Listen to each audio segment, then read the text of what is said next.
एके दिवशी श्रावस्तीतील जेतवनात राहत असता भगवान भिक्खूंना उद्देशून म्हणाले, पवित्र आणि सुखी जीवनासाठी शुभ संकल्प करण्याची अत्यंत आवश्यकता आहे. कोणते शुभ संकल्प करावेत हे मी तुम्हाला सांगतो, ते ऐका.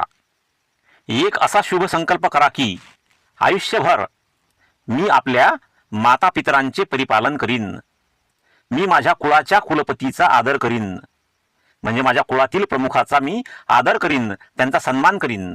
माझी वाणी म्हणजे माझे बोलणे सदैव मृदू राहील, म्हणजेच कुणालाही मी कठोर बोलणार नाही, कुणाचाही अपमान करणार नाही. मी कोणासंबंधी वाईट बोलणार नाही.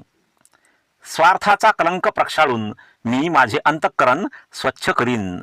स्वार्थासारख्या वाईट गोष्टीचा डाग म्हणजेच स्वार्थाचा कलंक प्रक्षाळून, स्वार्थाचा कलंक धुवून, स्वच्छ करून मी माझे अंतःकरण, माझे मन स्वच्छ करीन.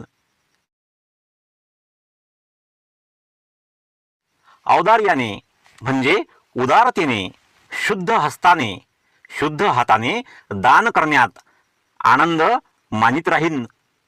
आपल्याला जे लाभेल म्हणजे आपल्याला जे मिळेल त्याचा भाग दुसऱ्याला देण्यात समाधान मानीन.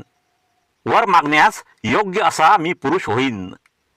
आयुष्यभर शांत राहीन. क्रोध उत्पन्न झालाच म्हणजे मनात राग उत्पन्न झालाच तर त्याचा तात्काळ लगेच मी निरोध करीन. निरोध करीन म्हणजे त्या क्रोधाला अडवेल, त्याला आवर घालेल. भिक्खूंनो, असे हे 7 प्रकारचे संकल्प आहेत जे केले असता तुम्ही सुखी आणि पवित्र व्हाल.